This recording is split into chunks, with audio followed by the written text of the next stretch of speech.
ना मिर्च ना मसाला, सच्चाई बताना धर्म है हमारा। जय हिंद। बुंदेलखंड न्यूज़ 24 में आप सभी का स्वागत है। खुदा के बाद शहीदों की शहादत को मेरा सलाम। इस कोरोना काल में ब्रह्मलीन हुई आत्माओं को श्रद्धांजलि अर्पित करते हुए शुरू करते हैं आज का बुलेटिन। देश में कोरोना वायरस के मामले कम आ रहे हैं, लेकिन इससे हो रही मौतों का सिलसिला बदस्तूर जारी है। पहली बार मौत का आंकड़ा सर्वाधिक स्तर पर पहुंचा है। लगातार तीसरे दिन संक्रमण का आंकड़ा गिरा है। मार्च के बाद पहली बार ऐसा हुआ है, लेकिन मौतों के मामले में फिलहाल राहत के आसार नहीं दिख रहे हैं। बीते 24 घंटे में देश में संक्रमण के 3,48,371 मामले सामने आए हैं, जबकि 4,208 मरीजों की मौत हुई है, जो अब तक का सर्वाधिक आंकड़ा है। आईआईटी कानपुर में सहायक कुल सचिव ने आवासीय परिसर स्थित अपने घर में फांसी लगाकर जान दे दी है। बेटे के कोरोना पॉजिटिव होने और दवाओं से फायदा न मिलने से वह डिप्रेशन में थे। सुबह घटना की जानकारी होने पर पत्नी व परिवार सहम गया। पुलिस ने घटना की छानबीन शुरू की और परिवार से भी पूछताछ कर रही है। मूल रूप से असम के रहने वाले 40 वर्षीय सुरजीत दास आईआईटी कानपुर में सहायक कुल सचिव के पद पर कार्यरत थे। आईआईटी में आवासीय परिसर में मकान में वह अपनी पत्नी बुलबुल दास और 2 बेटों 6 वर्षीय शोभित और 1.5 वर्षीय सुनियोजित के साथ रहते थे। पुलिस के मुताबिक छोटा बेटा सुनियोजित पिछले माह कोरोना पॉजिटिव हो गया था, जिसे लेकर सुरजीत डिप्रेशन का शिकार हो गए। बेटे के ठीक होने के बाद मानसिक अवसाद के चलते सुरजीत का इलाज दिल्ली में चल रहा था। उपचार से फायदा न मिलने पर सुरजीत कानपुर के होम्योपैथिक डॉक्टर से इलाज करा रहे थे। सुरजीत लगातार डिप्रेशन में थे और दवाओं का फायदा भी नहीं मिल रहा था। सोमवार की रात परिवार के साथ खाना खाने के बाद वह कमरे में सोने चले गए।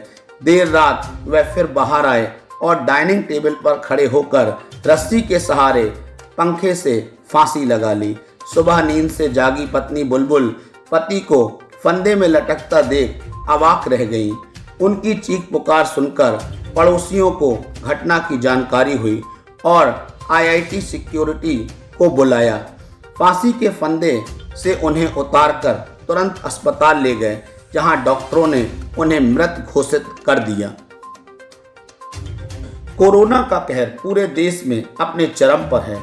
इस खौफनाक बीमारी का असर इंसान के स्वास्थ्य के साथ साथ आपसी रिश्तों और इंसानियत पर भी पड़ रहा है। लगातार ऐसे मामले आ रहे हैं जिनमें अपने ही अपनों का साथ छोड़ रहे हैं। इसी कड़ी में अब नया मामला कोलकाता से सामने आया है। यहाँ पर एक बच्चा कोरोना संक्रमित हुआ तो पिता उसे रेलवे स्टेशन पर छोड़कर भाग गया। जानकारी के अनुसार कोलकाता के सियालदह रेलवे स्टेशन पर 13 साल का बच्चा रोता हुआ मिला। उसके पास कोरोना संक्रमित होने की रिपोर्ट थी। पुलिस ने उसे रेस्क्यू किया और चाइल्ड लाइन के सुपुर्द कर दिया। कुछ घंटों की जांच के बाद उसके घर का पता लगाया और बच्चे को परिजन के हवाले कर दिया गया। फिलहाल बच्चे की हालत स्थिर है। अधिकारियों का कहना है कि जब बच्चे की कोरोना रिपोर्ट पॉजिटिव आई तो पिता घबरा गया और उसके बाद वह अपने बेटे को लावारिस हालत में स्टेशन पर छोड़कर फरार हो गया। हरियाणा में कोरोना का कहर थमने का नाम नहीं ले रहा है। नए केसों की संख्या में लगातार बढ़ोतरी हो रही है, जिससे अस्पतालों में मरीजों की भीड़ बढ़ती जा रही है। बहुत सारे लोगों को बेड भी नहीं मिल पा रहे हैं। इसी को ध्यान रखते हुए करनाल में कांग्रेस के पूर्व विधायक सुमिता सिंह और उनके पति जगदीप सिंह ने 100 बेड का कोविड सेंटर बनाया है, जिसके लिए हरियाणा कांग्रेस की अध्यक्ष कुमारी सैलजा ने पूर्व विधायक और उनके पति का धन्यवाद किया है। कुमारी सैलजा ने कहा कि जनसेवा के ऐसे प्रयासों से ही हम कोरोना महामारी को हराने में सफलता प्राप्त करेंगे। बुंदेलखंड न्यूज 24 कांग्रेस के पूर्व विधायक को सलाम करता है जिन्होंने इस महामारी के समय पर इतना बड़ा योगदान दिया। वास्तव में यही इस वक्त सच्ची सेवा है। कोरोना से बचाव के लिए युवाओं को आइवरमेक्टिन टैबलेट दी जा रही है। इसको लेकर विश्व स्वास्थ्य संगठन की मुख्य वैज्ञानिक सौम्या स्वामीनाथन ने चेतावनी दी है और इस दवा को देने से मना किया है। लेकिन वहीं दूसरी तरफ गोवा सरकार भी लोगों को यह दवा दे रही है। गोवा के स्वास्थ्य मंत्री विश्वजीत राणे ने सोमवार को इसकी घोषणा की थी। बंगाल के पूर्व बर्धमान जिले की एक छात्रा ने दावा किया है कि उसने एक ऐसे मास्क का आविष्कार किया है जो कि कोरोना वायरस को मार सकता है। उसका ये मास्क गूगल के म्यूजियम ऑफ डिजाइन एक्सीलेंस में मुंबई में प्रदर्शित किया जाएगा। मीडिया से बात करते हुए 12वीं की छात्रा दिगंतिका बोस ने कहा है कि उसके मास्क में 3 चैम्बर हैं। एक नेगेटिव आयन जनरेटर है जो हवा में धूल के कणों को फिल्टर करता है। जब फिल्टर की गई हवा दूसरे चैम्बर में प्रवेश करती है तो यह तीसरे चैम्बर तक पहुंचती है जो कि एक रासायनिक चैम्बर है जिसमें साबुन और पानी का मिश्रण भरा होता है जो कोरोना वायरस को मार सकता है। दिगंतिका ने कहा कि अगर एक कोरोना संक्रमित व्यक्ति मास्क का उपयोग करता है तो वह जिस हवा को बाहर निकालता है वह इसी तरह की प्रक्रिया से गुजरेगी। इससे वायरस के प्रसार को रोकने में काफी मदद मिल सकती है। बिहार के मधेपुरा से पूर्व सांसद और जन अधिकार पार्टी के नेता पप्पू यादव को पटना में पुलिस ने गिरफ्तार कर लिया है। पप्पू यादव के खिलाफ शनिवार को अमनौर थाने में एक एफआईआर दर्ज की गई थी। इससे पहले पप्पू यादव ने सारण के सांसद राजीव प्रसाद रूढ़ी के गांव से करीब 2 दर्जन एम्बुलेंस पकड़ी थी जो कि सांसद निधि के पैसों से खरीदी गई थी। पप्पू यादव पर सरकारी संपत्ति को नुकसान पहुंचाने और कोविड नियमों के उल्लंघन का मामला दर्ज किया गया है। पप्पू यादव ने खुद ट्वीट करके अपनी गिरफ्तारी की जानकारी दी है। उन्होंने ट्वीट में लिखा है कि मुझे गिरफ्तार कर पटना के गांधी मैदान थाना लाया गया है। बता दें कि अमनौर में सीओ ने कोविड-19 के उल्लंघन के मामले में शनिवार को पप्पू यादव के खिलाफ एफआईआर दर्ज की थी। पप्पू यादव ने एक अन्य ट्वीट कर मंगलवार को कहा कि कोरोना काल में जिंदगियां बचाने के लिए अपनी जान हथेली पर रखकर जूझना अपराध है तो मैं अपराधी हूँ। पीएम साहब, सीएम साहब, दे दो फांसी या भेज दो जेल। झुकूंगा नहीं, रुकूंगा नहीं, लोगों को बचाऊंगा, बेईमानों को बेनकाब करता रहूंगा। पूर्व मुख्यमंत्री तथा हम प्रमुख जीतन राम मांझी ने पप्पू यादव की गिरफ्तारी को लेकर बड़ी प्रतिक्रिया की है। मांझी ने ट्वीट करते हुए लिखा है कि कोई जनप्रतिनिधि अगर दिन रात जनता की सेवा करे उसके एवज में उसे गिरफ्तार किया जाए, ऐसी घटना मानवता के लिए खतरनाक है। ऐसे मामलों से पहले न्यायिक जांच होनी चाहिए, उसके बाद ही आगे कार्रवाई होना चाहिए। यदि ऐसा नहीं होता है तो लोगों में जन आक्रोश होने लगता है। वहीं माले के राज्य सचिव कुणाल ने पप्पू यादव की गिरफ्तारी की निंदा करते हुए कहा है कि कोरोना के दौर में राज्य सरकार फेल है, लेकिन कुछ लोग मरीजों की सेवा में उतरे हुए हैं, उन्हें भी परेशान किया जा रहा है। रायपुर छत्तीसगढ़ भाजपा नेता रवि साहू के बेटे की हत्या कर दी गई।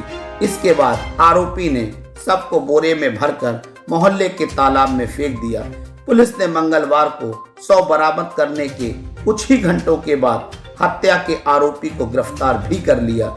इसके बाद हत्या के पीछे एक हैरान करने वाली कहानी सामने आई। पुलिस के मुताबिक हत्या के आरोपी महेश्वर ने कहा कि हरीश आए दिन उसकी दुकान पर आकर कभी 100 कभी 500 रुपए की मांग करता था। नहीं देने पर उसे डराता धमकाता था। इससे वो तंग आ चुका था। सोमवार की रात को भी हरीश ने उससे 500 रुपए लिए थे, मगर कुछ देर बाद वो दोबारा वापस आया और फिर से पैसे की मांग करने लगा। जब महेश्वर ने उसे पैसे देने से मना किया तो हरीश गुस्से में आ गया और उसे पीटना शुरू कर दिया। महेश्वर ने जब हरीश को रोका तो वो नहीं माना। इस पर महेश्वर ने जवाब में हरीश के सर पर ईंट मार दी। हरीश जमीन पर गिर गया, मगर महेश्वर यहाँ रुका नहीं, बल्कि उसने 2-3 बार ईंट और हरीश के सिर पर मारी, जिससे उसकी मौत हो गई और इसके बाद उसकी लाश को ठिकाने लगाने के लिए तालाब में फेंक दिया। उत्तर प्रदेश के गोरखपुर के राजघाट इलाके के तुर्कमानपुर में मंगलवार को मस्जिद के बाहर इमाम को पीटे जाने के आरोप में बवाल हो गया। भीड़ ने नॉर्मल चौकी इंचार्ज और सिपाहियों को घेर लिया। सूचना पाते ही सीओ कोतवाली काफी संख्या में पुलिस बल के साथ मौके पर पहुंच गए। काफी मशक्कत के बाद मामले पर काबू पाया गया। विवाद कर रहे लोगों को समझाकर शांत करने के साथ ही एहतियातन इलाके में टास्क फोर्स लगा दी गई है। इमाम का आरोप है कि दरोगा ने उन्हें गाली दी, पीटा और सर्विस रिवॉल्वर तान दी। नाराज लोगों ने आरोपी दरोगा के खिलाफ केस दर्ज करने और तत्काल निलंबित करने की मांग की है, जबकि दरोगा सहित पुलिस वालों का कहना है कि उन्होंने लॉकडाउन का पालन कराने के लिए लोगों को घरों में रहने के लिए कहा, तो इमाम के उकसावे पर भीड़ ने उन्हें और उनके साथियों पर हमला कर दिया।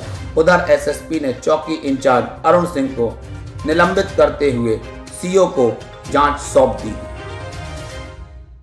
लखनऊ पूर्व आईपीएस अमिताभ ठाकुर ने अपने अनिवार्य सेवानिवृत्ति के आदेश को केंद्रीय प्रशासनिक अधिकरण की लखनऊ बेंच में चुनौती दी है। उन्हें गृह मंत्रालय भारत सरकार के आदेश के क्रम में उत्तर प्रदेश सरकार ने पिछले 23 मार्च को सेवानिवृत्ति दी थी।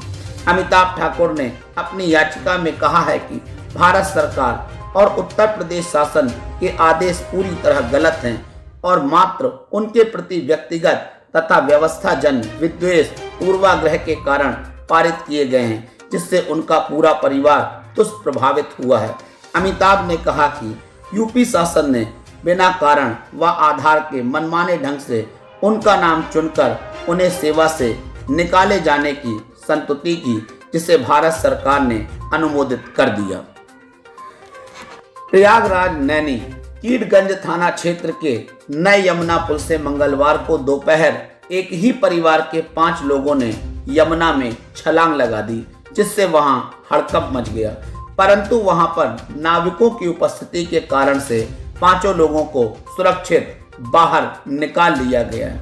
बताया जा रहा है कि ये सभी मध्य प्रदेश के रीवा के रहने वाले हैं। पुलिस इनसे पूछताछ कर रही है। पूछताछ में पता चला है कि ये सभी 5 एक ही परिवार के हैं, जिसमें 3 लड़के, 1 लड़की और उनकी मां शामिल हैं। बिहार के मुंगेर जिले से एक दिल दहला देने वाली घटना सामने आ रही है। यहाँ जिस घर से शादी के बाद दुल्हन की डोली उठनी थी, उसी घर से शादी के बाद उसकी अर्थी उठाई गई। शादी के महज 5 घंटे बाद दुल्हन ने दम तोड़ दिया। उसके बाद नए नवेले पति ने शमशान जाकर अपनी पत्नी का अंतिम संस्कार किया। पति ने अपनी पत्नी के पार्थिव शरीर को मुखाग्नि दी।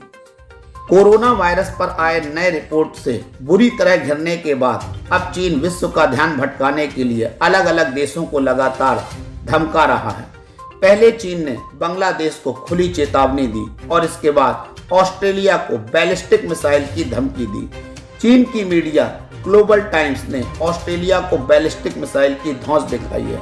ग्लोबल टाइम्स ने अपनी संपादकीय में लिखा है कि अगर ऑस्ट्रेलिया ताइवान के मुद्दे पर दखलंदाजी करने की कोशिश करता है तो ऑस्ट्रेलिया को चीन की बैलिस्टिक मिसाइल के लिए तैयार रहना चाहिए।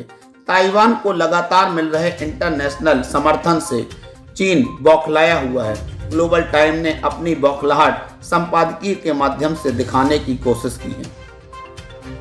इजराइल के विदेश मंत्रालय की तरफ से बताया गया है कि हमास ने रिहायशी इलाके में लगभग 100 रॉकेट दागे हैं और यरूशलेम में भारी तबाही मचाई है।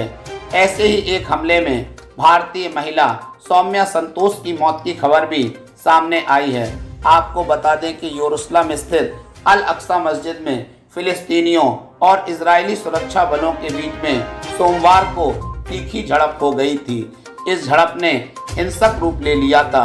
इजरायली सैनिकों ने फिलिस्तीनियों पर रबर की गोलियों से अटैक कर दिया था, जिससे लगभग 150 फिलिस्तीनी घायल हो गए थे, जिसमें 83 की हालत गंभीर थी।